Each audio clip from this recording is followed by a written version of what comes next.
საღამომშვიდობისა, ეთერშია სოლიდარობის დრო TV4-ზე და გადაცემას გაუძღვები მე დავით ახვლედიანი. Ჩვენ დღევანდელი სტუმარი გახლავთ ჟურნალისტი ნუკა არველაძე. საღამომშვიდობისა ნუკა, პირველ რიგში გილოცავთ დედის დღეს. ყველა ქალბატონს ვლოცავთ დედის დღეს, მაგრამ მინდა რომ ჯანმრთელები და დღეგრძელები იყვნენ. უერთდებიან მილოცვას და ჩვენ დავიწყოთ ჩვენი გადაცემა იმ გარემოებით, რაც უკვე გრძელდება რამდენიმე თვეზე მეტ ხანს დასავლეთის მხრიდან. დღეს ბალტიის ქვეყნებმა, როგორც ესტონეთმა, ასევე ლიეტუვამ და აგრეთვე ლატვიამ დაასანქცირა საქართველოს მოქალაქეები, მათ შორის მოსამართლეები, აი ამ ქალბატონის მზია ამაღლობელის საქმეზე, იქ მოწმეები, ასევე პოლიციის თანამშრომლები და ასევე გასაოცარია ის, რომ სამგზის ოლიმპიური ჩემპიონი ლაშა ტალახაძე. იქ არიან კიდე სხვა დეპუტატები, ზარქუა, და სანიკიძე, რომელიც ასევე თამაშობდა ტარტუსში. ტარტუს გუნდში და აი ასეთი მდგომარეობა გვაქვს ახლა, რამდენად არის ეს სწორი, რა აწუხებთ ბალტიის ქვეყნებს, ესეც პრინციპში გასაგებია. აი ლატვიამ 16 მოქალაქე, 74 ესტონეთმა და ლიეტუვამ 55, ანუ ეს საკმაოდ დიდი ციფრი არის. აქ მთავარი კითხვა ჩდება იმაში, რატომ არის ინერტულ მდგომარეობაში საქართველოს საგარეო უწყება, რატომ არ პასუხობს სარკისებურად. ჩვენ დიდხანს, ანუ არაერთხელ გაგვიგია ესეთი მოწოდებები, რომ ჩვენ ცალმხრივად მეგობრობას ვაგრძელებთ მაინც ამ ქვეყნებთან, ამ ხალხებთან. კი, მაგრამ ამ ხალხების მიერ არის ის ხელისუფლება არჩეული, რომელიც ახლა ჩვენ მოქალაქეებს ასანქცირებს. აი, თქვენი შეფასება როგორი შეიძლება გაკეთდეს ამაზე? თქვენი პოზიცია? მე ეს შეფასებები გაკეთებული მაქვს 3 წლის უკან, როდესაც დაიწყო უკრაინაში, ესე ვთქვათ, რუსეთი ნატოს დაპირისპირება უკრაინის ტერიტორიაზე, ესე ვთქვათ, უკრაინელი ჯარისკაცებით. მე არ ვთვლი, თავიდანვე არ ვთვლი, რომ ეს არის უკრაინის ომი, რომ იქ ვიღაცა განიცდიდა ძალიან უკრაინის თავისუფლებას და დემოკრატიას, ეს ხო ზღაპარია. ხო გამოჩნდა, ახლა ხო მთელი მსოფლიო დარწმუნდა ამაში, ხო? ეს არის ამის გაგრძელების ხაზი. იმის ხაზია, რომ ჩვენ თავიდანვე დაუშვათ არ გავწიეთ ის თანადგომა, რასაც თურმე ჩვენგან ელოდა უკრაინელები ჩვენთან შეუთანხმებლად. მოდი ესე ვთქვათ. იმიტომ რომ ჩვენთვის გასაოცარი იყო ის თუნდაც რატომ უგთხოვეს სანქციებთან მიერთება? რა უფლება ჰქონდათ ზოგადად ჩვენთვის ესე ზემოდან ელაპარაკა ზელენსკის შეურაცხყოფა მიეყენებინა მაშინდელი ჩვენი პრემიერ-მინისტრისთვის ღარიბაშვილისთვის. აი მე იცით როგორ ფრაგმენტულად აი ყველაფერი მახსოვს აბსოლუტურად იმ დღეების, იმდენად განვიცდიდი, რომ არ ვიცი ხა მე მგონი ნახევარ საქართველოს არ გვეძინა და 24 საათიან რეჟიმში ვაკვირდებოდით ამ ყველაფერს, ხო? და გამომდინარე აქედან ეს არის აი ამ ყველაფრის გაგრძელება, რომ მაშინ საქართველოს მთავრობას ეკავა ეს ნეიტრალური პოზიცია.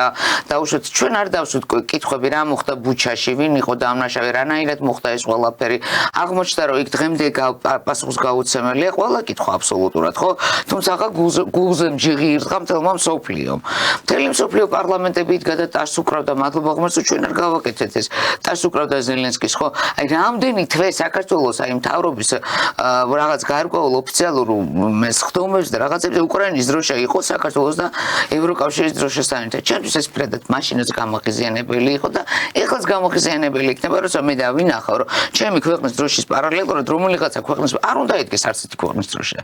ჩვენ აი ქართულ სუვერენულ და რაღაც თვითმყოფად პოლიტიკას მივყვებით, ეს უნდა ასევე ჩემთვის აუხსნელია, რანაირად, რატო ვარ მე ცალმხრივ მეგობრობაში ლიეტუვასთან, ესტონეთთან და ლატვიასთან, რომელთანაც არაფერი არ მაკავშირებს, არც საზღვარი, არც ეკონომიკური ბმა, არც პოლიტიკური ბმა, არაფერი.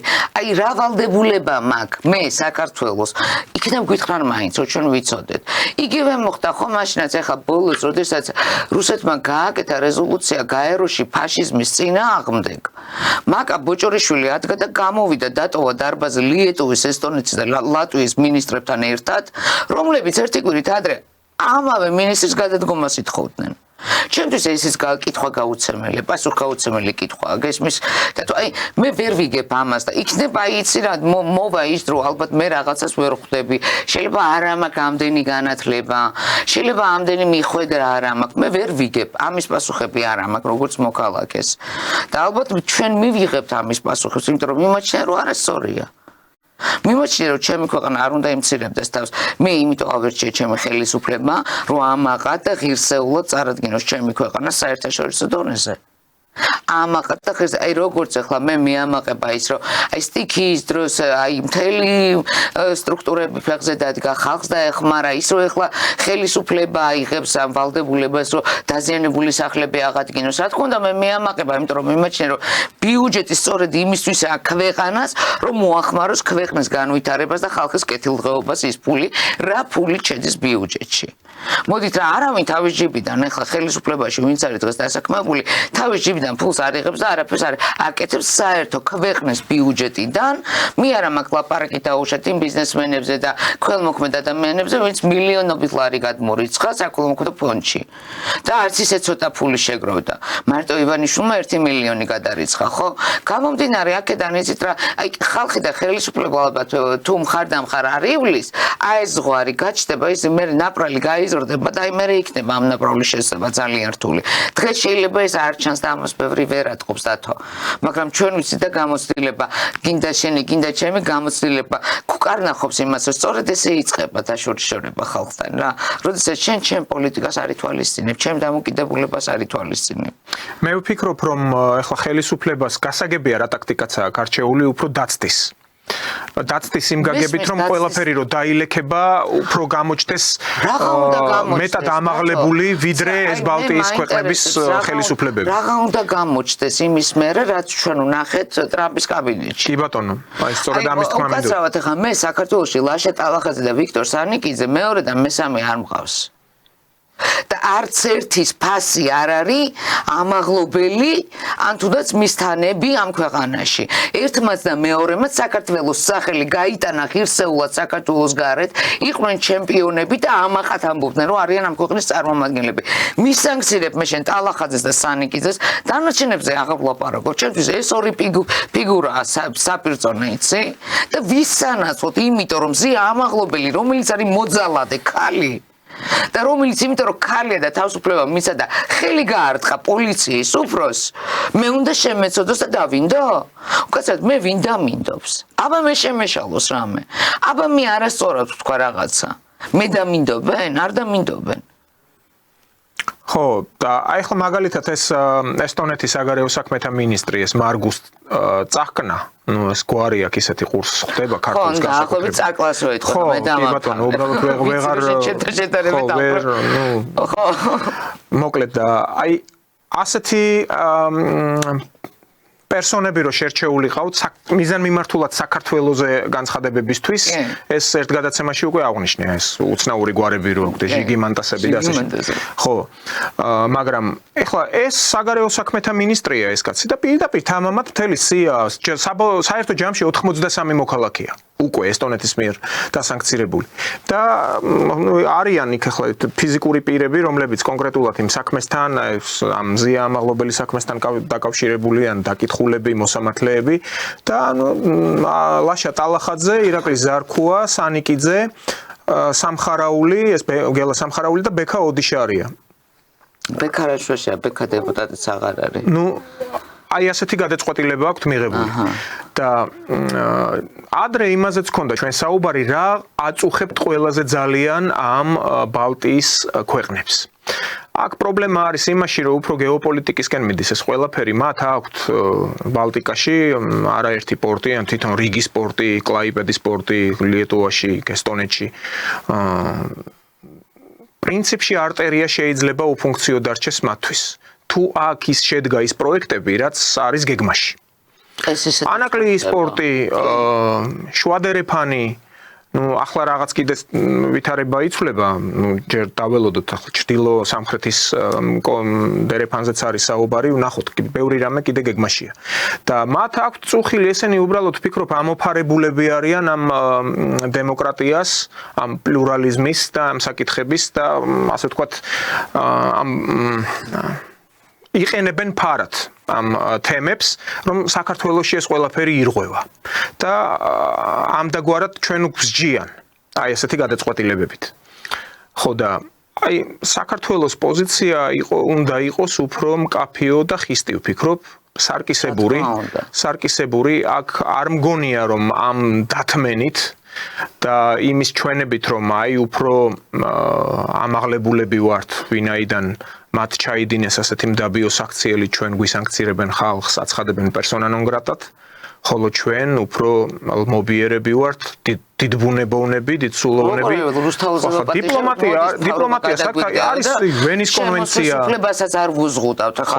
ნუ რაზე მელაპარაკები ადამიანები პირდაპირ იდგნენ თავისუფლების რუსთაველის მოედანზე და მოუწოდებდნენ ხელისუფლებას გადადგომას. ეხა იცი მე ცოტა მიჭირს, არ ვიცი, შეიძლება ემოციური ვარ, შეიძლება ქალი ვარ და ამიტომ მე ნაკლებად მაქვს დაუშვათ იმის შესაძლებლობა სულ მცირე ახლა უნდა იქნას დაბარებული ჩიტაძის ქუჩაზე 1, 2 და 3. სამივე ქვეყნის ელჩები. და მე ხა ცოტა შორს. თან ცალ-ცალკე კი არ უნდა დაიბარონ.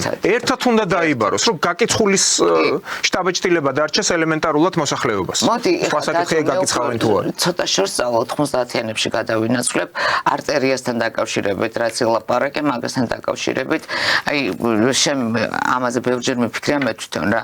თუ გახსოვს და გახსოვს კარგად პირველი ვინც ჩვენ დასავლეთის ამ ავანტიურაში ჩავერთეთ და ფაქტობრივად სისხლის ღვრით ვაგეთ პასუხი ვიყავით საქართველოს და ეს დაიწყო 99 წლის 9 აპრილიდან ხო ეხლა შეიძლება ფართო საზოგადოებისთვის ეს ცნობები ჯერ არ იყოს ცნობილი მაგრამ დადგება დღე მე დარწმუნებული ვარ ძალიან ბევრი ისტორიკოსი ილაპარაკებს და იმ დროის თანამედროვე ადამიანები ვინც უშუალოდ იყვნენ ჩართულები ამ პროცესებში ილაპარაკებენ ამაზე რაც მე ვიცი გადმოცემით და მოყოლით შემდეგ ამას მოყვა აფხაზეთის და სამხრეთ ოსეთის სამაჩაბლოს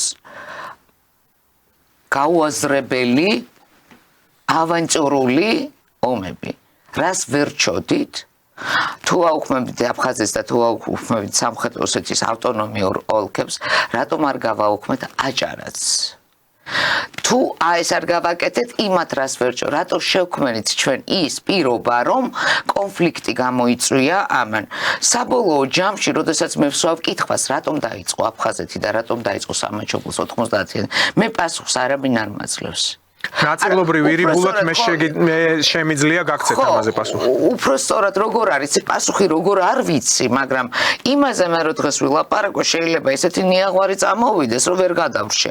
პირდაპირ გეუბნები, ამიტომ მეჯობი ამაზე თავ შევიკავებ, ჯერ იმიტომ რომ ამას სჭირდება მეცნიერული დასაფუძება, ამას სჭირდება უკვე იმ დროის თანამედროვე ადამიანების დასხდომა და ლაპარაკი.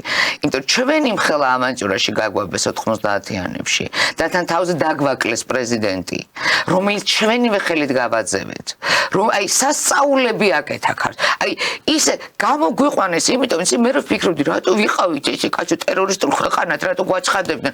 ჩვენ ხომ მთელი 90-იან წლებში ტერორისტულ ქვეყანად ვიყავით მსოფლიოში ცნობილი, აი როგორც ღაზას სექტორში, აი ეს ღაზა, როგორც ლიბანია, ხო ამ დონეზე გაგვათანაბრეს მაშინ საქართველოს, ხო? და მე რომ გადავხედე ამ ყველაფერს, მე კი არ გამიკვირდა, მაგრამ მეწყინა, იცი რატო იმ დროის უმეცარ პოლიტიკის უცოდინარ, გეოპოლიტიკის უცოდინარ საზოგადოებაში კიდე კარგად გადავრჩით. სხვადასხვა ერთ ძალიან ჭკვიან ადამიანს დაუსვი ეს შეკითხვა. ჩვენ გვქონდა შანსი რომ გადავრჩენილიყავით იმ უბედურებას, რაც ხდებოდა 90-იანებში. იმდენად იყო ესო უკვე აი დატრიალებული სპირალი, ნუ არ არსებობდაო. ჩვენ რაც გადავრჩით, ესეცო გაგვიმართლა და იმიტომ გადავრჩითო. იმიტომ რომ მოდით რა ეხა ჩვენ ვავდოთ რომ ჩვენ ვერძით რუსეთს. რუსეთი არ შემოჭრილა 90-იანებში საქართველოში. ამას ვიტყვი და გავჩერდები. დანარჩენი ეს სამომავლო თემა, ეს არის განშის თემა. უყურეთ მაგ პერიოდში რა ხდება პრიბალტიკაში. ჩემთვის პრიბალტიკაა. რა ხდება არაფერი. ჩაკიდეს ერთმანეთს ხელები ვითომ რაღაც აქცია გააკეთეს, ტაში გამოეყო, მალე კავშირი დაიშალა. ტელეცენტრზე იყო იქა ჩეტევა ტელეცენტრზე ხალხის დაიუღვა ხალხს. ჩვენთან შედარებით უმნიშვნელო. მოდი შევთანხმდეთ რა. საჯიში თაობა ამოგვიწყვიტეს. საჯიში თაობა ამოგვიწყვიტეს. მარტო ლევან აბაშიძის სახელი. აი მე მაგალითად ჩემი 4 კურსელი მყავს ერთ დღეში დაღუპული ომში, აფხაზეთის ომში. და სამეგობროდან ამდენი ვერ მოგითვლი ხა მე იმ თაობის 18 წლის პირტიტველა ბიჭები რომ მიდიოდნენ და 14 წლის ბავშვები რომ იპარებოდნენ. აი იმდენად იყო ეს ყველაფერი სისხლში გამჯდარი და რისთვის ან იქიდან მხრიდან ამ ხელმსხვერპლის ან აქედან ამ ხელმსხვერპლი გავიღეთ რატო გავაკეთეთ ეს ამ კითხვის პასუხი ჩვენ ხო არ გვაქვს რეალურად ხო, პრინციპში 2008 წელს მოხდა ამ ყველაფრის გაცოცხლება. ჩვენ უკვე აღარ გვახსოვდა შუშდებოდა ტკივილი, მაგრამ ხონდა გაცოცხლებული იყო. გაგვიცოცხლეს. რა გააკეთა სააკაშვილმა კოდორს დაარქვა ასე მოაფხაზეთი, რომელიც არასდროს არ ქმნია. არც ერთ საუკუნეში მოიგონა და დაარქვა. ამის აღიარებას ეს მარტო მხოლოდ მისი სიზმრები არ იყო ახლა ის ინსტრუქციებსაც იყო. რა თქმა უნდა ის იყო როგორც ზელენსკის შემსრულებელი ხო? ზუსტად ძალიან გავს მათი ანალოგია. ზუსტად და შემსრულებელი იყო რა და განსხვავება არის მხოლოდ მსხვერპლში. ამ დროს ისინი ბედნიერად მიერთნენ ევროკავშირს. რა თქმა უნდა დაიცალა და გენოფონდი ისეთი აქვს იმათ რომ ომი არ ქონიათ, მაგრამ მაინც დაცლილი აქვს ქვეყნები ხო? ძალიან ცუდ მდგომარეობაში არიან და რა თქმა უნდა ხა საქართველოს იყო ესეთ სიტუაციაში არც იქეთ იზოლაციაში ვიყავით წლები ჩვენ ვიყავით ახლა 2012 წელს საქართველოს იყო სრულ იზოლაციაში არც რუსეთი არც ევროპა არც ამერიკა ერთადერთი გახსნილი ჰქონდა თურქეთი და ეს იყო დემოკრატია ჩემ ქვეყანაში და ამისთვის ვიბრძოდით ჩვენ ამისთვის ჩაიხოცნენ ჩემი მეგობრები 90-ში რომ მე ქვეყნიდან გასვლის შესაძლებლობა არ მქონოდა არანაირი 2012 წლამდე ქართული ოცნებისა ბიძინა ივანიშვილის მოსვლამდე ბოდიში მოიხადოს ყველამ მათ შორის პრიბალტიკის ქვეყნებმა რატომ მაშინ არ აღელვებდათ ჩემი ქვეყნის დემოკრატია და თავისუფლება ეხლა აღელვებთ როცა მართლა რაღაცა ქვეყანამ ამოისუნთქა ეკონომიკაც წინ წამოიწია და ისიც ბიძინა ივანიშვილის 3 მილიარდის წყალობით ყველამ ბოდიში მოიხადოს რა როგორც აღმოჩნდა ეს საერთაშორისო დახმარებები არაფერი ქვეყნის სასიკეთოდ არ მოდიოდა გვამადლია ეს კელიდეგნანი 6 ამდენი მილიარდი დახარჯეთ აღმოჩნდა რომ რაშიც დახარჯეს გამოჩნდა ხო რაში ხარჯავდა თურმე USAID ამ ფულს ის ჩემი ქვეყნის განვითარებაში არ ხარჯავდა განვითარებაში კი არა დეგრადირებაში ხარჯავდა დეგრადირებაში გამოვიდა ხო და უკაცრავად რა ხა მე ძალიან ბევრი პროექტი მქონდა ჩემი პროექტი ხა ეროვნული ქართული ისტორიული არასოდეს არც ერთი მოწონებას არ ემსახურებდა და ეხლა ხვდები რატო თურმე ანუ რანაირად მოეწონებოდათ ეხლა ადამიანებს თურმე მთელი ჩემი საქართველოს დამხობა ქონია და თან ესე იდეოლოგიური იცი მე ამას აი იდეოლოგიურ ოკუპაციას და ადამიანების ტვინის ოკუპაციას კემენს ვიცი რომ ის ჩემი ტერიტორია დროებით არის დაკარგული და მე იმას დავიბრუნებ თუ ჩემი სახელმწიფო სწორ პოლიტიკას აწარმოებს რა ის მე არ მაქვს დაკარგული ის დღემდე საქართველოა იქ დღემდე 995-ია კოდი მოდი შევთანხმდეთ ამაზე რა იქაც 995-ია კოდი და ამიტომ ჩვენ გვაქვს ახლა შანსი ჩვენ გვაქვს იდეალური შანსი და მე იმედი მაქვს ამას ხელისუფლება გამოიყენებს და რა თქმა უნდა ახლა პრიბალტიკის ქვეყნები არიან აი იქ ჩარჩენილები საიდანაც ვლაპარაკობ და რაზეც დავიწყო ლაპარაკი რომ მაშინ დომინირება იყო ყველასი საქართველოზე ყველა თავში გვირტყავდა ხელს ესე გამოდის ხო და უკაცრავად ახლა ესე თავში ესე ირიბად წამორტყმა რო არ გამო ადგილ პირდაპირ დაგვამხეს თავზე ხო ახლა მეც არაფერს არ დავარქმევ მე ამას პირდაპირ დამცირება პირდაპირ აი რა სიტყვები შეიძლება სხვა გამოუხსნა ალბათ არაფერი დაჩოქების მცდელობა კი ბატონო თქვენ შეეხეთ ახლა ამ ზელენსკის რომელიც პრინციპში პროტოტიპი ყავს უბრალოდ მაშინ საკმაოდ დიდი დრო გავიდა 2008 წლის შემდეგ ჩვენთან მსხვერპლი იყო 400 კაცამდე მაგრამ უკრაინაში გაცილებით მეტია კი ნამდვილად 700.000-მდე როგორც ვიცი ბოლო ციფრები ხო ამის შედარებაც არ შეიძლება არა ის აჩვენებს სიხისტეს რაც გამოჩნდა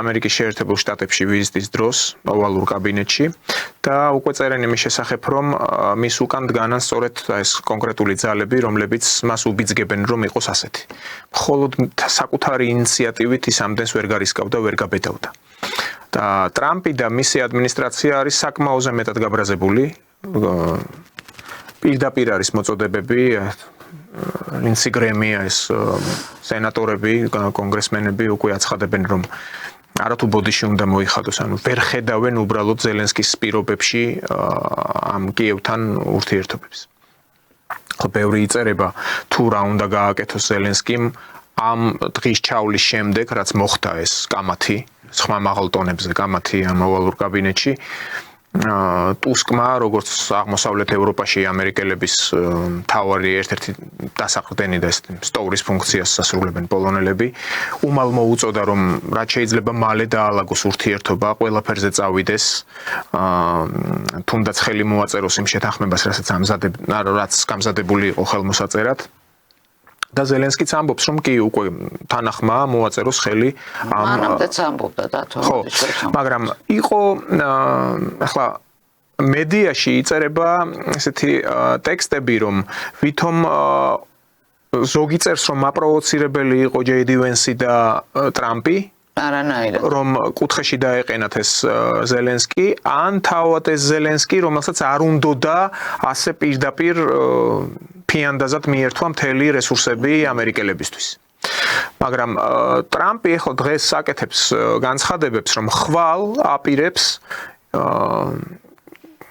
ისეთი განცხადების გაკეთებას, რომ რა ვიცი, შეაზანზარებს დედამიწას. როგორც თვითონ ამბობს, საკმაოდ ისეთ მკაფიო განცხადების გაკეთებას აპირებს და არავინ არ იცის რის თაობაზე. ახლა მე წმინდა ისეთი ჟურნალისტური ინტუიციიდან გამომდინარე ვფიქრობ ასეთ რამეს, რომ ზელენსკის მთავარი დასაყრდენი და მისია ეს უშიშარი პოზიციის გამოხატულება არის ევროკავშირის მხარდაჭერა. ანუ ზურგი არის მისი ევროკავშირი. ტრამპი ხვალ ალბათ, დიდი ალბათობით, შესაძლოა ვცდებოდე, მაგრამ ვერსიას აქვს მაინც უფლება, რომ იყოს. სხვათა შორის ამერიკულმა პრესამაც დაწერა, Washington Post-მაც დაწერა ამის შესახებ წყაროებზე დაყრდნობით და მანამდე მეც თქვი ვივარაუდე, რომ შეიძლება ასეთი რაღაც მოხდეს. ტრამპი გაიყვანს ევროპიდან ამერიკულ კონტინგენტს. ეს იქნება ძალიან დიდი დარტყმა ევროკავშირისთვის.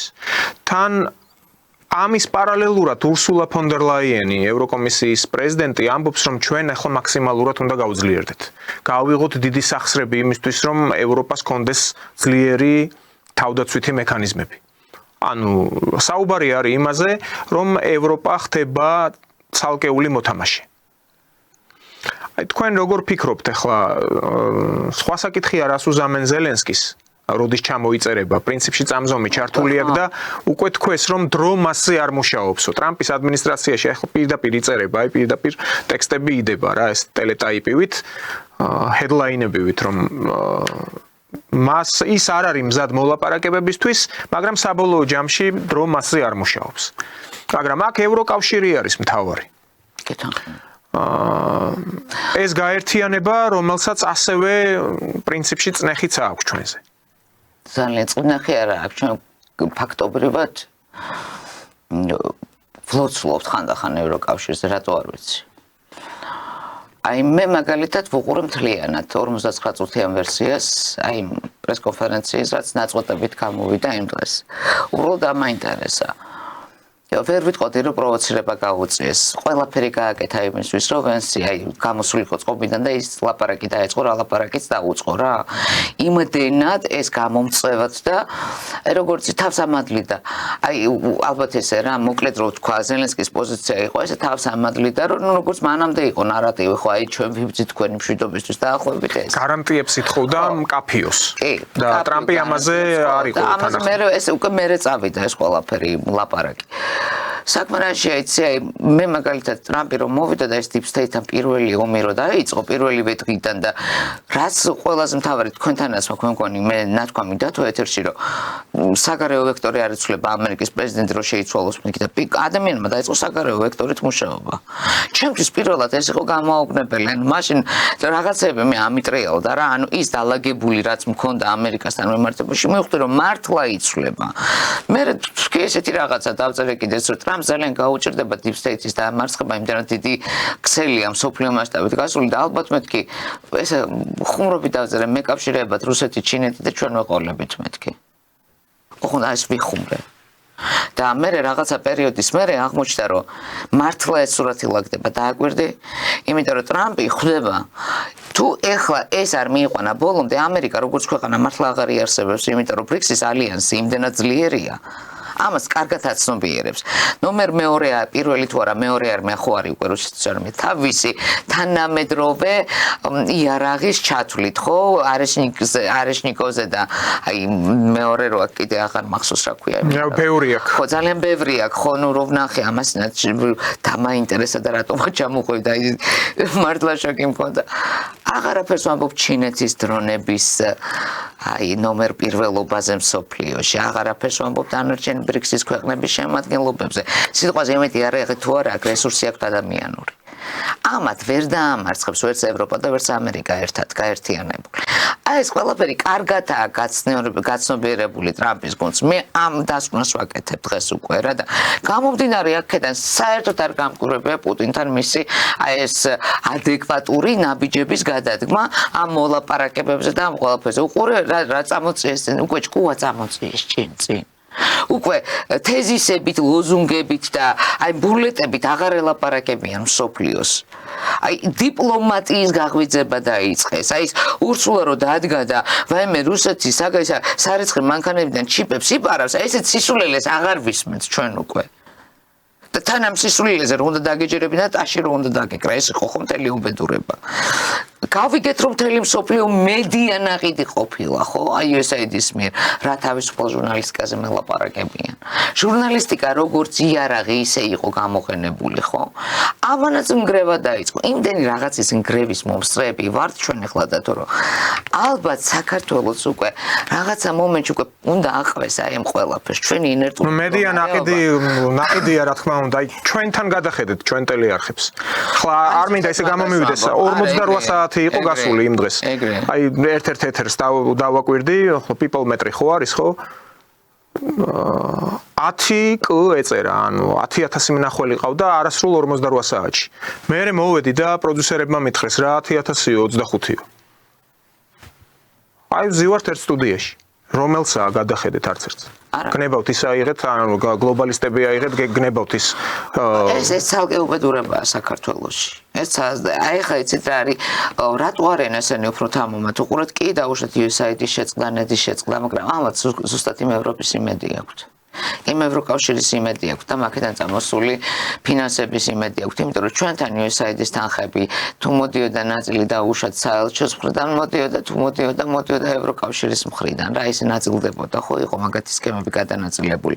ამიტომ იყო რომ ვერანაირად აი იმდენად დიდი მაფია იყო საქართველოში ის NGO მაფიას ვეძახდი მე რა გრანტი ჭამიებს. ერთი ჯიბიდან იღებდნენ მეორეში. ერთი ჯიბიდან მეორეში დებდნენ და ფაქტობრივად აი ერთი და იგივე წრე აუცილებლად უნდა ყოფილიყავი ტუპოი რომ მაგაც წრეში მომხდარიყავი რა. ანუ შენ თუ ოდნავ აზროვნებდი და რაღაცა ლოგიკურ კითხვას დასვადე შენ იმათთვის იყავი მიუღებელი ხო აი ამის ნგრევა ხდება ახლა დღეს ჩვენ ამის ნგრევის მომსწრეები ვართ მე ისიც მიხარია რომ ხელისუფლებამ მიიღო კანონური არასამთავრობოების აღარ აქვს უფლება ცხვირი ჩაყოს ხელისუფლების თუ პარლამენტის მუშაობაში იმიტომ რომ ვინ არასამთავრობოში ვინ ვიღაცა აი ხა გუშინ რო იურიდიული დაამთავრა და იმას მომლაძე უკითხავდა ლექციებს ის დადგება და ვის დაუწყებს სწავლას ჭკუას აი დააკვირდი რამ ხლამარაზმში იყო ქვეყანა და აი ამათ ნაყვირალზე რამდენი ხანი აი ვისი ნერვების ხარჯად ხდება ამომრჩეველის ხო აი რატო რის გამო იმის გამო რომ ვიღაცა მიგ მოითფოს ხელი იყოს კარგად იყიდოს აქ რო რამე მოხდეს წავა და იცხოვრებ ბედნიერად ამერიკაში უკაცრავ ჩვენ რა გავაკეთოთ კი ნუ აქ ცხოვრობდით, აქ ვიყავით და აქ ვრჩებით, ხო? მადლობა ღმერთს, რომ ეხლა მართლა ივანიშვილის პოლიტიკის წყალობით ქვეყანა დგას ისე როგორც დგას და დგას მყარად. და ეხლა რისი მცდელობა აქვს, რომ ეს სიმყარე მოგვირყიონ? რომ ესეც რაც არის უფრო მეტი უნდა იყოს და მეტი გვინდა, მაგრამ რაც არის ისიც გამოგვაცალონ ხელიდან, უკაცრავად მე პირადად ამას როგორც ერთ-ერთი მოქალაქე არ დავუშვებ. არანაირად და არ გავჩუნდები იქ სადაც ხმა იქნება ამოსაღები ყოველთვის ვიტყვი სათქმას ისევ და ისევ ნახეთ რომ ხალხზე წამოვიდა ანუ ჩვენებაზე წამოვიდა ჩვენ პოზიციაზე წამოვიდა ანუ ისევ გამოჩნდა რომ სადაც დემოკრატია იქ აუცილებლად ხალხი იღებს გადაწყვეტილებას და მადლობა უფალს რომ ჩვენთან ეს მართლა მუშაობს კი ბატონო მე გეთანხმებით ვინაიდან ლოგიკურია ის რასაც თქვენ ბრძანებთ ყოველ შემთხვევაში მათ მცდელობა აქვთ აი ამ ძალებს ლიბერალებს გლობალისტებს რომ შეარყიონ ეს თქვენ ახლა ივანიშვილი ახსენეთ ხო ბიზნეს ისინი ასე მარტივად ვერ შეარხევენ ვერ შეარყევენ. გეთაყვებით. ხო, ახლა უბრალოდ მათ ადრეც თქვი ერთ-ერთ ეთერში რომ წაიკითხონ ის ორი გვერდი აი ვედომოსტის შუაფურცლების მისი ინტერვიუ. და ანუ გარდა ამისა მათ რუსეთი არიციან თან ის წლები 90-იანები. რა ხდებოდა მაშინ? ხო ბიძინა არა, მაგრამ აი კორპორაციიდან ვიღაც იმ წლებში ელცინის პერიოდში რუსეთში პოულობდნენ ჩაბეტონებულებს ასეთ ხალხს. კი. ხო ხდებით, მე რაიმენაირად არ მინდა თქვათ ის გავაიგივო, რომ ეს ვერტიკალი თქვათ ბიძინამდე მიდის, მაგრამ ამ კაც რეალურად აქვს როგორც გამოცდილება რთულ პერიოდში ცხოვრების, ასევე დიდი ბაგაჟი და ეს კორპორაციული მართვა მას ეხერხება. კი, კორპორაციის ეს უბრალო კაცი არა. აი კრიზისის დანახვა რაღაც წერტილამდე აი დაკვირვება, ის კრიზისი თუ განელდა აუცილებლად ანებებს, თუ არა და ერთვება და აი ეს ჩანს, ამას ჩვენ გვგრძნობთ ხალხი და მადლობა უფალს რომ მართლა ესეა, იმიტომ რომ მე არ ვიცი ჩვენ ამდენ ყევას გაუწყო ამ ქვეყანა ბოლო 12 წლის მანძილზე, მე თქვა ამერია გიორგი, იმიტომ რომ ეს ხო ეგრევე დაიწყო. როგორც კი ქართული ოცნება მოვიდა ხელისუფლებაში, აი სავსე იყო ლიბერალებით მაშინდელი მთავრობა და უკვე დაიწყეს ბრძოლა, რომ თვითონ პიროვნულად ივანიშვილი მოეშორებინათ. აქ არ იყო ქართულ ოცნებაზე ლაპარაკი, იმიტომ რომ მაშინდელი ქართული ოცნებიდან ორი კაცია დარჩენილი, მე მგონი ირაკლი ღარიბაშვილი და კალაძე და თეა წულუკიანი. თორე დარჩენები ვინ არიან? არავინ, ხო? აი პიროვნულად ბიძინა ივანიშვილის ჩამოშლაზე იყო ლაპარაკი. 12 წელი ეს ხალხი ხან ვისი ხელით ხან კვირიკაშვილი იყო, ხან გახარი იყო, ხან ვიღაცა იქეთ უფრო ქვედა რგოლში იყო, ხან უშიშროებაში ჩასვეს ვიღაცები. საოცრებებს უძლებს ეს ადამიანი, ხო? და იცი რა, ამასთან მეგობართან ერთად ვიჯექი და უბრალოდ მეთქი აი სინდისი აი რა, რამდენი უნდა გადამიხადონ, რომ ამ კაცს უღალატო. რა უნდა დამპირდნენ ისეთი რომ ამ ადამიანს უღალატო. აი მართლა არ მესმის ესეთი თანხა არსებობს თუ არა, იცი და თუ იმიტომ რომ არა ვიცი ხა მე შეიძლება ვიღაცამ ფანატებში ჩამთვალოს, ნამდვილად არა ვარ ფანატიკოსი, ძალიან რეალურად უყურებ რა და ვიტყვი იმას რომ ამა ეს ადამიანი რო არის საქართველოს დღეს არ ვიცი მე რა ალბათ მორიგ ძაძებში ვიქნებოდით გახვეული და მორიგ ტრაგედიაში რა და საიდან ვინ იქნებოდა შემოვარდნილი ჩვენ ქვეყანაში მაღალ ღმერთმა იცის რა და მადლობა ამ ადამიანს კიდევ ერთხელ რომ აი ამდენ შეურაცხყოფას, ამდენ დამცირებას, ამდენ ღალატს გაუძლო ეს წლები რა. და მართლა მაგალითი უნდა აიღო მაგისგან ადამიანმა ალბათ რომ ზუგში უგირთხავენ, არ უნდა გაგიკვირდეს, იმიტომ რომ ეს ნორმალურია. ვინც საქმეს და ქართულ საქმეს აკეთებს, იმას აუცილებლად რაღაცას უჩალიჩებენ რა ამ ქვეყანაში რა. გაძლებაზეა ყველაფერი, ასე რომ მართლა ეს აღსაჯეროდ მინდა კიდე დაუფიქსირო, ჩემი მხარდაჭერა ამ ძალიან დიდ ადამიანს. ახლა ზელენსკიზე რადგან საუბრობდით ნაციონალური უსაფრთხოების საკითხებში ტრამპის მრჩეველმა მაიკ უოლცმა თქვა რომ იმ შეხვედრაზე ეს ობსტრუქცია რაც ზელენსკის მხრიდან წამოვიდა მის მიერვე იყო პროვოცირებული, ანუ ზელენსკის მიერ იყო პროვოცირებული. ხო და ახლა კიდე ერთი პოლიტოლოგი არის ამერიკანისტი დუბროვსკი, ანუ ებრაული წარმოშობის კაცი, რომელიც ხო ამბობს ასეთ რამეს, რომ თუ კი მას უნდა დაალაგოს უпростоრად ვაშინგტონს, თუ უნდა კიევთან ურთიერთობა სხვა განზომილებაში გადავიდეს და მოხდეს რაღაც გარკვეული ურთიერთობა, ზელენსკი უნდა მოშორდეს პოსტს, რომელიც არის ჩაჭიდებული მაისის შემდეგ არალეგიტიმური კაცია. კი.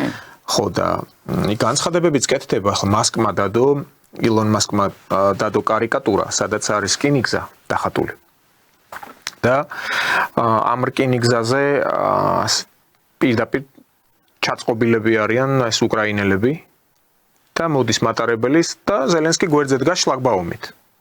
ანუ მის ხელში არის ეს კრანი, ეგრეთ წოდებული ეს ჩამკეტი. რომ გააჩეროს მატარებელი, რომ არ გადაუვაროს ამ ადამიანებს, უკრაინელებს. ნუ ყოველ შემთხვევაში კარიკატურა ასეთი. სადაც მასკი ესეთ სიუჟეტებს დებს, ხო? ნუ რაზეა ეგ საუბარი? ანუ მათ კატეგორიულად არ უნდათ. ანუ მათთვის აღარ არის ეს მისაღები ეს კაცი მოლაპარაკებებისთვის და აქ ჩვენთანაც მესმის ახლა სოციალურ ქსელსაც ხომ ვაკვირდები. ეს უკრაინის დროშიანები, ეს ლიბერალები და გლობალისტები, რომლებიც დღემდე ბოდავენ და მიაჩნიათ აი ხა ლომაიამ წამოყო თავი იქ შოვლები. ხო. და ბოდავს ასეთ რამეს, რომ აი ერთი ებრაელი ბიჭიო, ანუ პირდაპირ ასე ამბობს რა ამ ზელენსკის ტექნოლოგიაზე. ხო, რომელიც რკინის წინააღმდეგობა გაუწიონ, მოკლედ როგორც დავითი ებრძვის გოლიათსო რაღაც ამისთან ინტერპრეტაციებით. ახლა ზუსტი პერიფრაზი არ მინდა მოვახდინო უბრალოდ ასეთ განცხადებას აკეთებს. ეს არის ის ლომაია, რომელიც აქ იყო ერთ-ერთი პროვოკატორი 2000 წელს. ერთ-ერთი პროვოკატორი კი არა, ლომაია იყო ერთ-ერთი არქიტექტორი, ესე ვთქვათ. პროვოკატორი არ არქიტექტორი, აი მობედურების, რა ჩვენთან დროელებს 2003 წლის მერე. და თუ ამას გეტყვი მე თამამად. და ეხლა რა შეეხება ზელენსკის უყურე, მე სხვათა შორის რა მომეწონა, იცი, პირველ შეხვედრაზე ის ლავროვის და რუბიოს პირველ შეხვედრაზე, რომ აღმოფხრილი იყოს პირველი მიზეზი, რის გამოც მოხდა დაპირისპირება. მიზეზი ხო ფაშიზმის ელემენტების და ნეონაციზმის გაღვივება იყო უკრაინაში. არა, ლავროვმა კი ბატონო თქვა, რომ შტატებმაო ან ტრამპის ადმინისტრაციის სახით აი ეს პირველადი პრობლემა, რაც გენეზის არის საუბარი ამ კონფლიქტის. ამის გაცნობიერება დაიწყესო. ხო და არა, დაიწყესო, უკვე შეიგნესო. ხო და ნუ ეს ხო ეხა ვის ვიტყუ თავს რატო იტყუებს ხალხი საქართველოში მე ვერ გავ. რა მარტო მე მაქვს ნახე ის კადრები, კაცო, რაც იქ ხდებოდა და დღეს რაც ხდება? მარტო მე მაქვს ნახე ის დილეგები და ის წამების ოთახები, კარგით რა.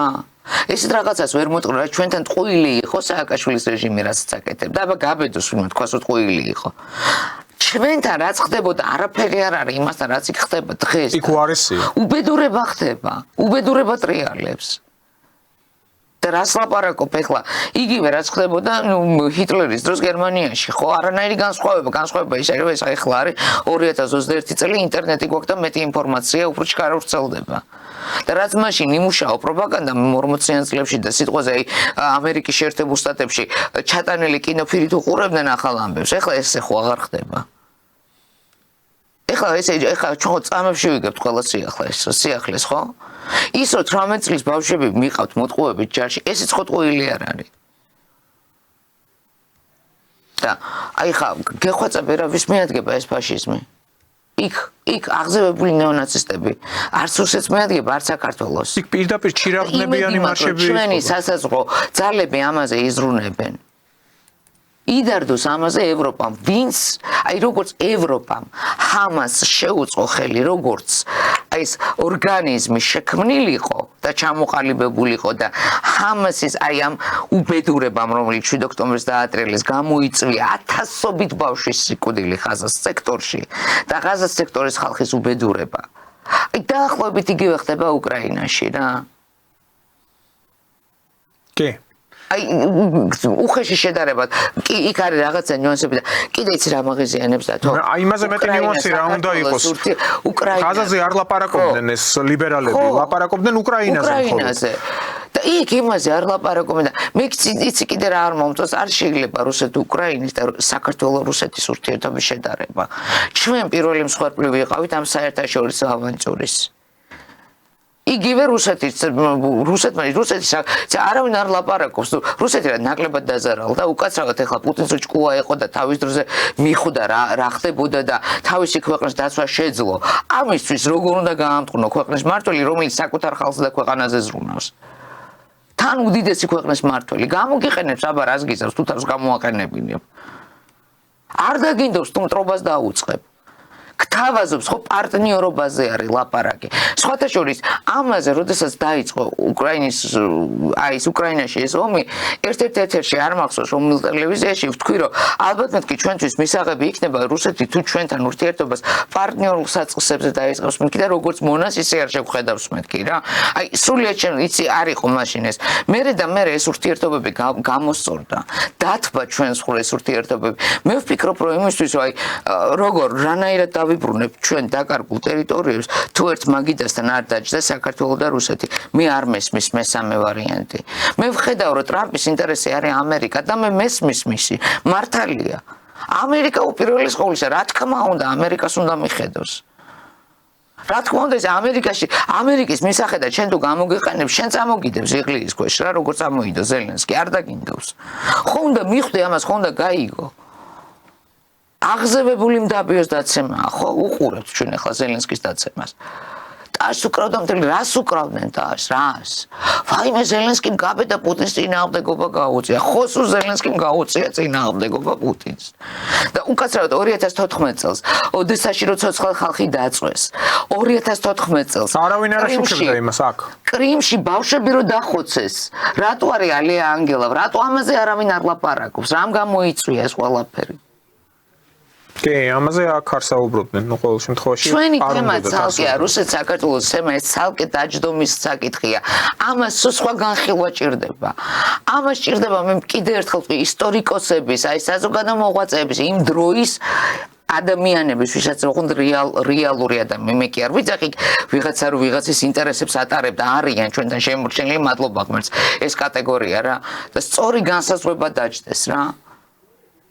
მე არ ვამბობ მარტო საქართველოს კი იმ პერიოდში ყველა დამნაშავეა რუსეთიც, საქართველოს, აფხაზეთიც.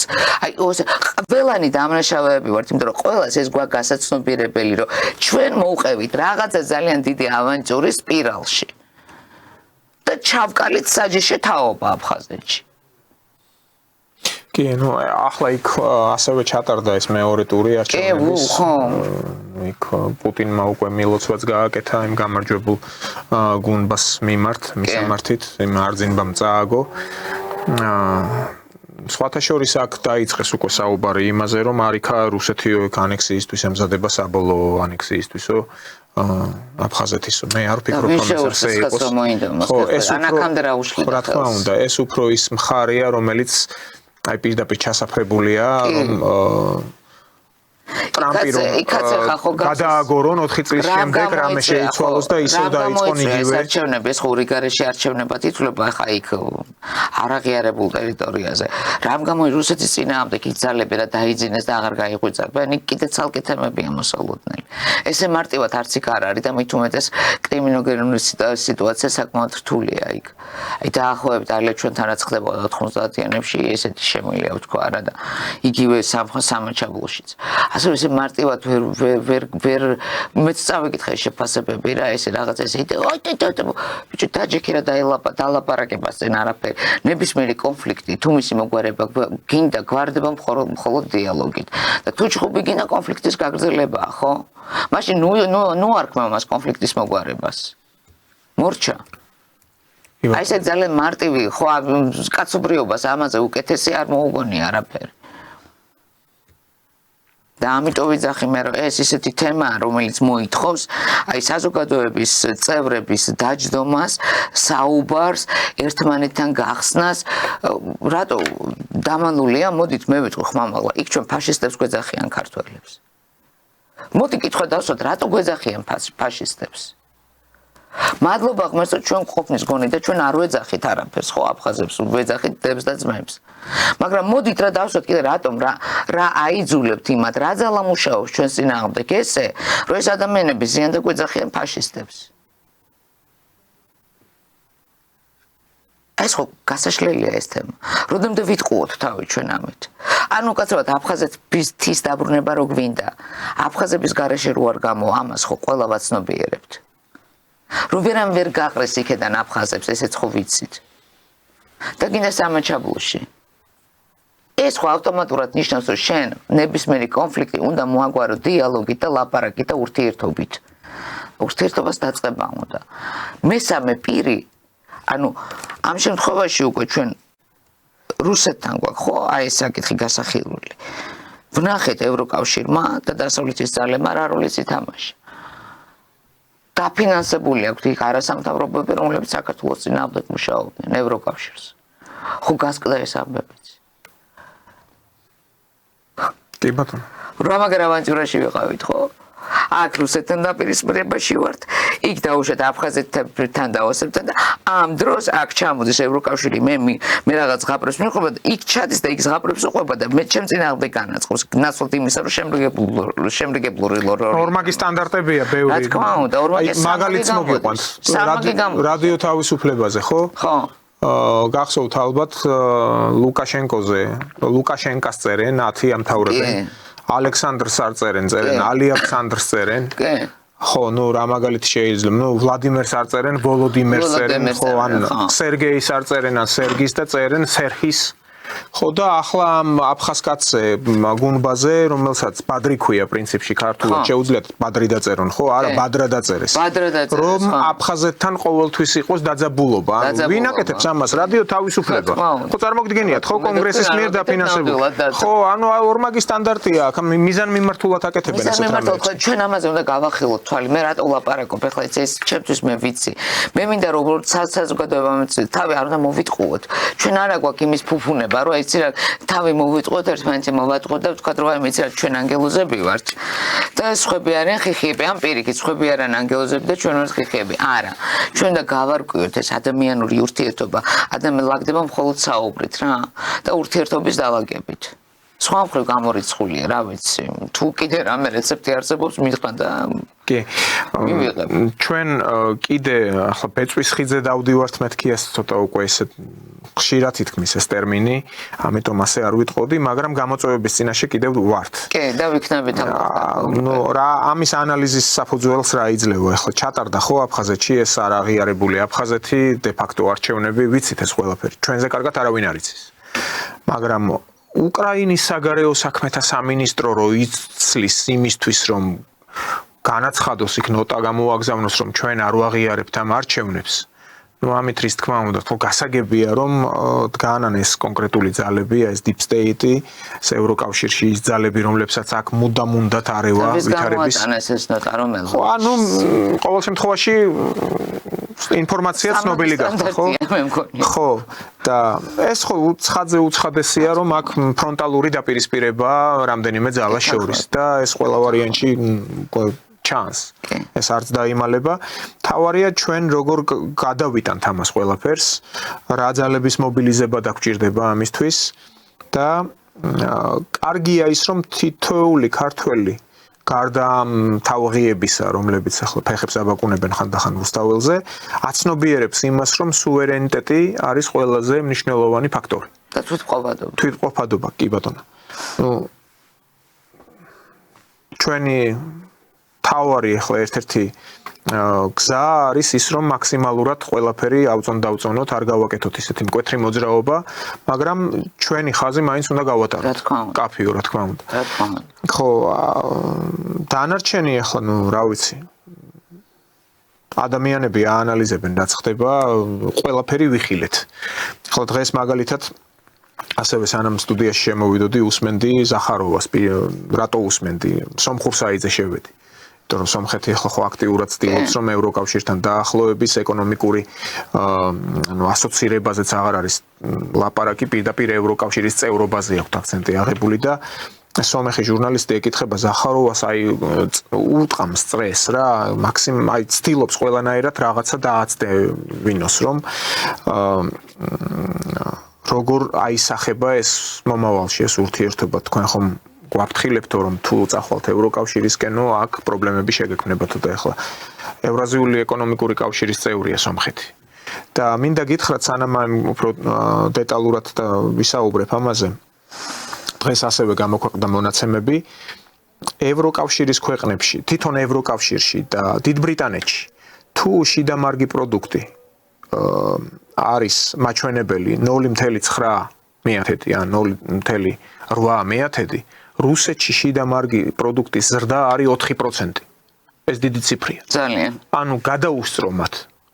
ახლა იქ დოვლათი კი ბატონო კონცენტრირებულია, უფრო კარგად არიან, ხო? ან ცხოვრების ხარისხი მაღალია. მაგრამ რუსეთს ტემპები აქვს უკვე სხვა. ხო და ეს რატო ვთქვი ახლა ეს სომხეთი, ნუ გასაგებია ეს პაშინიანი სად მიაქანებს, მაგათ რისთვისაც არის მოყვანილი ამ სოროსელების მიერ.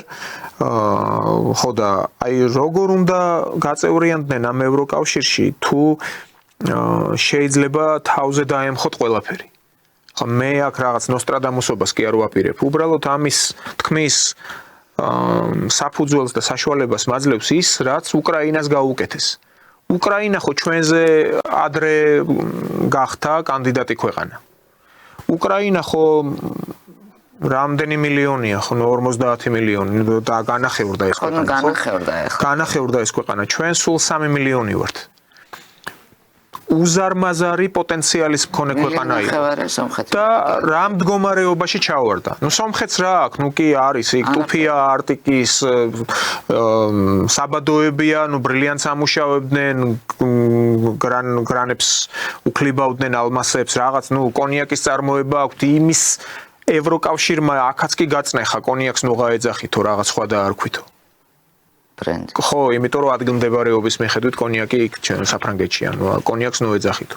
როცა ჩერჩილი სვავდა თავის დროზე, ხო, სომხურ ბრენდის, ნუ ბრენდი დაარქვეს. ხო და აი ამ პარალელებს ვავლებ უბრალოდ რომ ჩვენ რო გვპირდებოდნენ რომ არიქა ამას თუ არ გააკეთებთ იქ ვენეციის კომისია ამის წინააღმდეგია იმის წინააღმდეგია ეს ევროპული საბჭო ეს ბორელი ეს უგვანო კაცი რომელსაც ჰაბიტუსიც კი თავის ვერ შეხედავ თვალს ვერ გაუსწორებ ხო ის შარლ მიშელი რომელსაც თვალები უთამაშებდა და იქ ჩანდა რომ ნუ ეშმაკის ფეხი არის ის რის მომლაპარაკებელია ხო ან რის მომლაპარაკებელია ის შარლ მიშელი და ეს ოპოზიციონერები აქ ჩვენთან ეს ქართველები, რომლებიც პირდაპირ პროსტიტუირებულები არიან, აი იქიდან წამოსული ფულებით, თანხით და აი ციყვები რო დახტიან მულტიპლიკაციურ ფილმებში რა, აი დაახლოებით ასე რო იქცევიან. ახლა ხო აკვირდებით როგორ არიან? ხმას არიღებენ. ბუსუნი არის მის მაგათი, ჩუმად არიან. იმიტომ რომ არა აქვთ არიციან. ხო, არის, ანუ დაბნეულები არიან, ხო, აი მე თუ მკითხავთ ათვა ჩვენ უკვე დროა ის დროა რომ კონსტიტუციიდან ამოვიდეს ევროკავშირიდან არდოში გაწევრიანების აუცილებლობა 78 მუხლი ახლა ცდილობდნენ რომ ამ სახელწოდებით რაღაც NGO არასამთავრობო ორგანიზაცია რეესში დაერეგისტრირებინათ.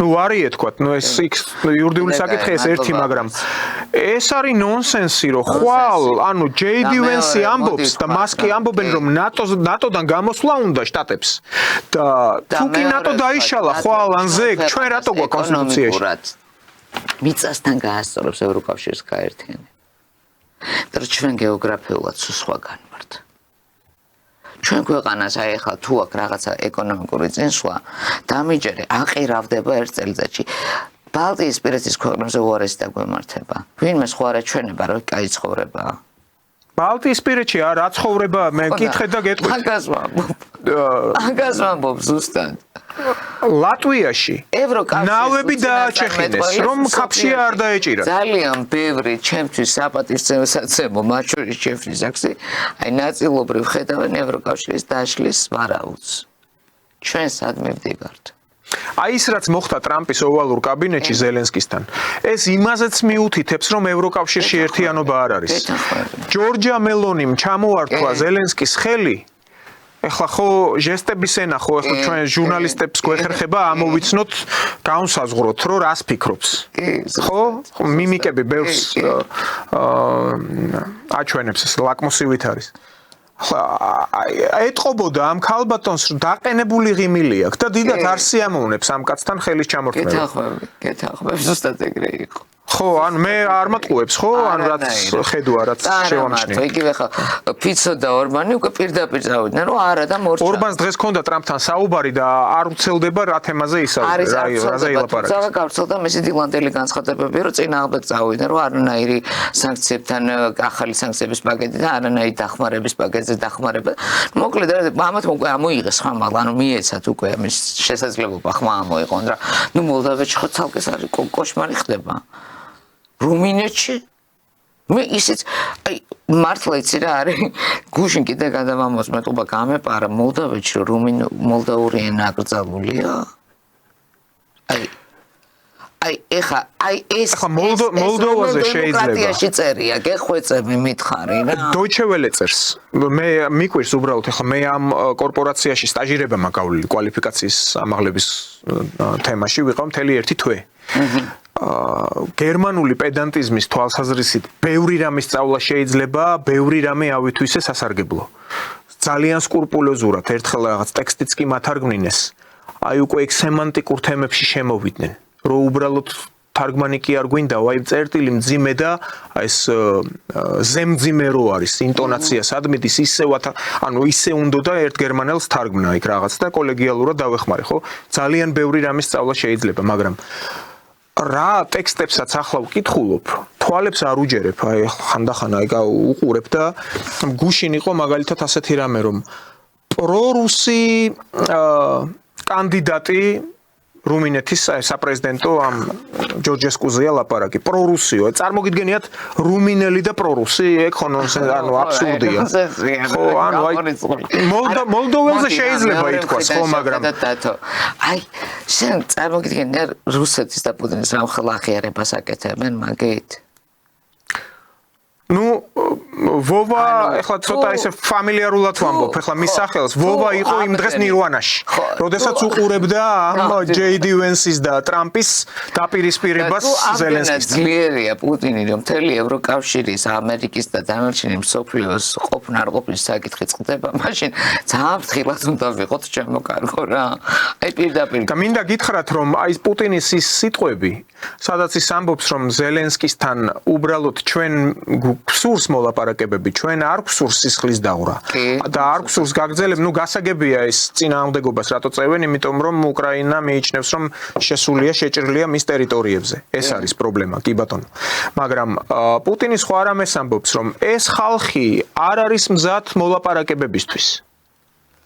ხო, და რატომ არ არის მოლაპარაკებებისთვის მზად? ვინაიდან აი წარმოიდგინეთ ახლა ის რომ ილუსტრირება მოახდინა ტრამპმა სტამბულში 9 წუთიანი ოვალური კაბინეტის მასკარადით მოახდინა სტამბულში მიღწეული შეთანხმებები რომ იავარქმნილია და ამ ადამიანებს არ უნდათ მოლაპარაკება ადასტურებს ტრამპთან დაპირისპირება. ხა დავიწყოთ ვისთან შეიძლება და არახამიასთან არესტოვიჩთან თუ აი ერმაკთან აი მოდი რა ჩვენ ჟურნალისტები ვართ ჩვენ ხო თანამდებობის პირებს პოლიტიკოსებს აი ადამიანებს ვინც წარმოადგენენ პოლიტიკურ კლასს ურთიერთობთ მისი აი ბაგაჟის მიხედვით ხო პოლიტიკოსის სიტყვა რა არის მარტო ლაპარაკი ხო არ არის ლაპარაკის საქმე მოქმედება ეს ყველაფერის ერთიანობაში ქმნის ავტორიტეტს ხო რომელი მათგანი ავტორიტეტი არახამია რომელიც სააკაშვილმა კლუბიდან პარლამენტზე რადაში წაიყვანა და დასვა დეპუტატად და შემდეგ ეს დასავლურ წრეებში აღიარებინა თუ ახლა ზელენსკია პოლიტიკოსი კაი გეხვეწებინო აი რანაირად შეიძლება ადამიანება რომელიც წლების მანძილზე ქმნიდნენ პოლიტიკას პოლიტიკურ კლასს პოლიტიკურ კულტურას აი ესე просто დაარქვეს პრეზიდენტი და დაჯექით ელაპარაკი იმისგან რომ აი ჩემთვის მაგალითად დაწერილი მაგიდეს ზელენსკი როაჩი უკრაინა ვავა უკრაინა მეთქი მეწერა ერთადერთი სიტყვა იმიტომ რომ იცი რა არის იმდენად ჩემს აი როგორ კომიკოსია ტიპი როგორ უნდა მართოს ქვეყანა ქვეყნის მართვა ის ხო არ არის არა უყურეთ ადამიანს გვინდა პრეზიდენტობა საქართველოზე როგორ მასხარაობდა გახო როგორ შეაჩერა იქ 2000 უყურე ის სახელმწიფოს მართვა არ არის მარტო გამოსვლა და წყებწყალი სიტყვების ლაპარაკი ხალხია ხო აი ქსელებია ეკონომიკა პოლიტიკა კულტურა ხელოვნება ეს არის 1000 ნიუანსია ხო ხა რანაირად გავშალო მთელი სახელმწიფოს შემადგენლობა რისგან არის ბიზნესია აი ინფრასტრუქტურა ამ ყველაფრის მართვა საგარეო ურთიერთობებია ვინ ზელენსკის ტვინი ამას როგორ გაკაჩავდა დათო ან ის გუნდი რომელიც მაგას გარშემო მოყავდა რეცენზიაც იყო რომ აბსოლუტურად არადიპლომატიური იყო ეს რაც არ უნდა პროვოკაცია მოხდარიყო ის არ უნდა გაეკეთებინა რაც იყო იმ ოვალურ კაბინეტში პრეზიდენტად მე ვივარგებ მე ვერ ვივარგებ აი თანამდებობას თავისი აი სიმძიმე ჭირდება შესაძლებლობა ჭირდება ესე მარტივი არ არის წლები ჭირდება გამოცდილება ჭირდება აი მოხარშვა ჭირდება იმ სისტემაში რომ შენ შეძლო ამ ყველაფრის მართვა რითი აჯობა პუტინმა ამათ ყველას ამ ზბროც აი ამით გამოცდილებით და ცოდნით თორე შეიძლება არც ესეთი ძლიერია როგორც ჩვენ გვეჩვენება მაგრამ მისი გამოცდილება მისი ცოდნა ეს წლების განმავლობაში რა თქმა უნდა ის ზრუნავს მის ქვეყანაზე უკაცრავად ახლა მე რო ძლიერი პრეზიდენტი მყავს ჩემი ქვეყნის ინტერესებს ატარებს სულ არ მაინტერესებს სხვა ქვეყანა რას ფიქრობს მასზე მე ყოველთვის ჩემ პრეზიდენტს დავიცავ და ჩემ ქვეყანას დავიცავ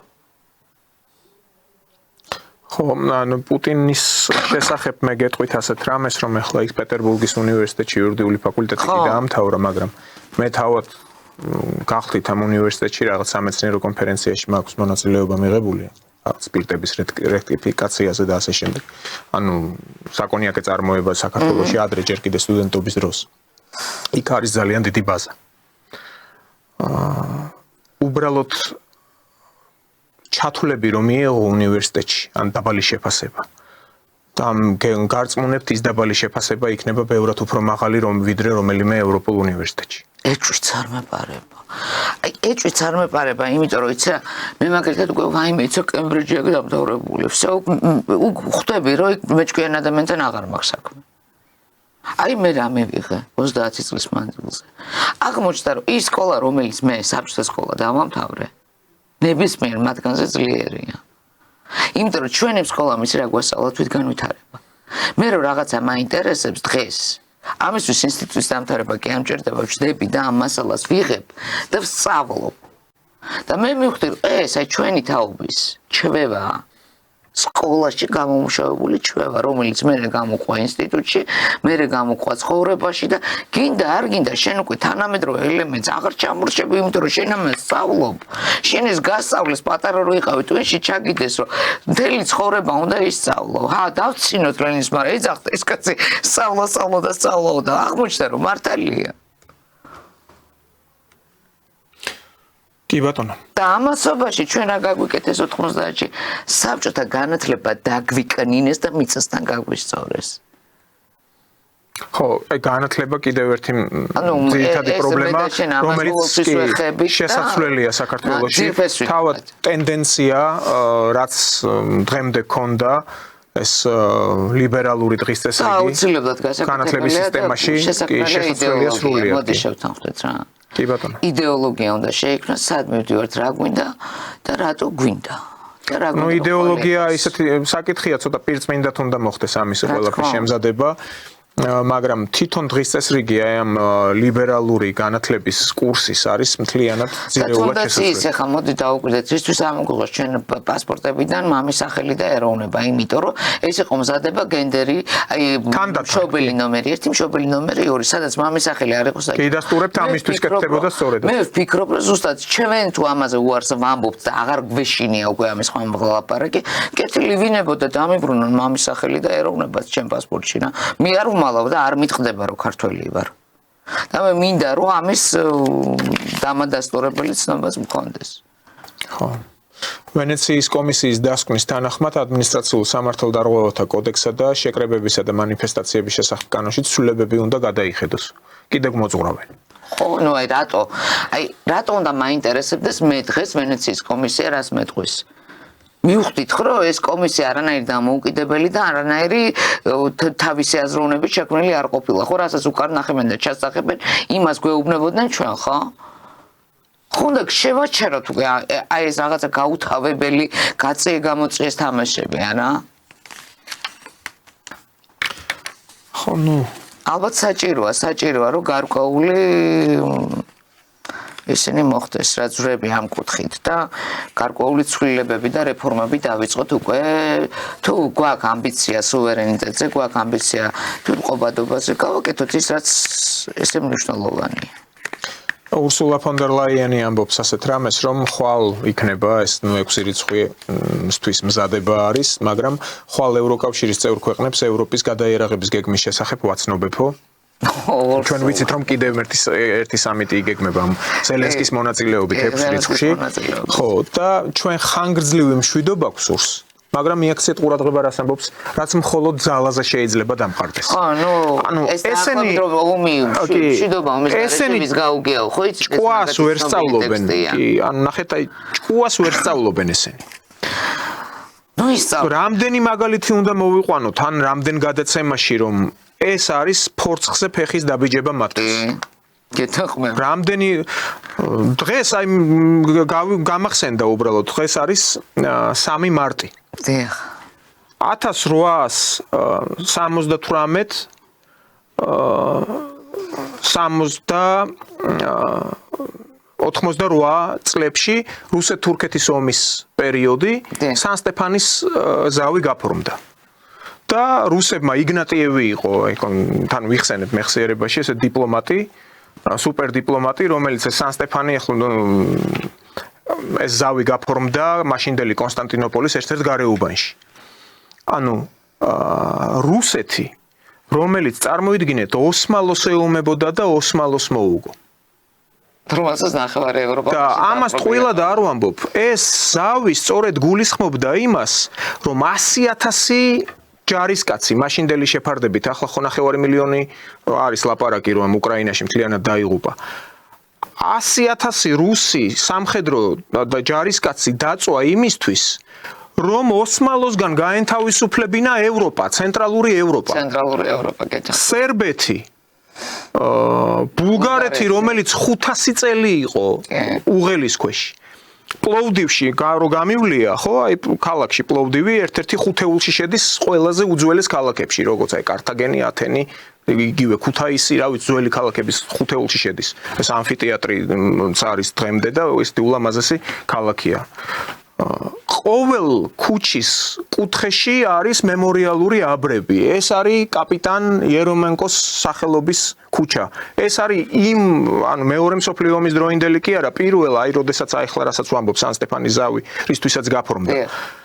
ანუ ფაქტობრივად გადაარჩინეს ცენტრალური ევროპა, რუსებმა გაანთავისუფლეს ეს არაერთი ქვეყანა მონობის. ახლა მე თავისნებით ჩაიყვანეს იქეთ ხო ხედა. ხო და წარმოიდგინეთ ახლა ეს ურსულა, ანუ ამბობს იმას, რომ მხოლოდ ძალაზე შეიძლება დამყარდეს ჩვენი მშვიდობაო. ანუ ვის ეჯგიმებიან? არ ვიცი. ხო წარმოვიდგინეთ, ხო, ახლა ის სტარმერთან იყო კიდე შეხვედრა. მე არ მაქვს პასუხები. კუნძული ბრიტანეთი, აი რო დახედოთ, ნუ ხო, აი თითქმის ხო გრენლანდიის ხელა.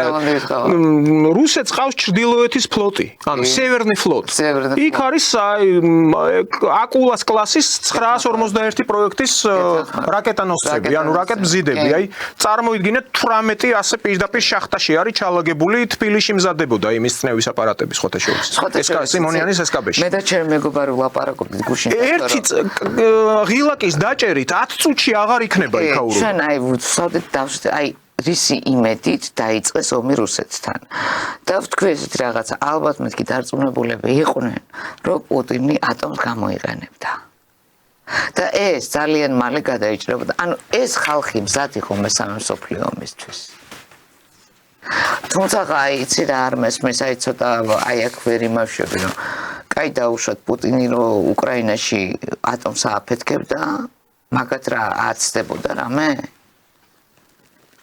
და რატო ჩათვალეს რომ პუტინი აი ამ პოლიტიკას დაიჭერდა, უკრაინაში ატომს ააფეთქებდა და ევროპას და ამერიკას ხელუხლებელს დატოვებდა? აი იცი რა მე მივდივარ იმას გქონდა რომ მართლა ადამიანები აი ეს გეოპოლიტიკას, მსოფლიო გეოპოლიტიკას ვერ განსაზღვრავენ, ვერ ხვდებიან, აი მაგათი გაუნათლებლობა ვერ დაეწია აი ამ ბრიქსის პოლიტიკოსების განათლებას ვერაფრით. და მოხდა ეს აცდენა და აქ კიდევ ერთი დასტური იმისა, რომ რეალური განათლება ყოველთვის მოგებიანია, ვიდრე ხისთავიანი თუნდაც ძალიან დიდარი პოლიტიკა, ფინანსურად. ანუ ფულს არა აქვს ამ შემთხვევაში ძალა. კი ბატონო. ძალიან დიდი მადლობა ნუკა ეთერში სტუმრობისთვის და ასევე საინტერესო საუბრისთვის. მე ტელემაყურებელს შევახსენებ, ჩვენი სტუმარი გახდათ ჟურნალისტი ნუკა არველაძე. მე ხვალამდე გემშვიდობებით, შევხვდებით ტრადიციულად 19 საათზე. მადლობა ყურადღებისთვის. ნახვამდის.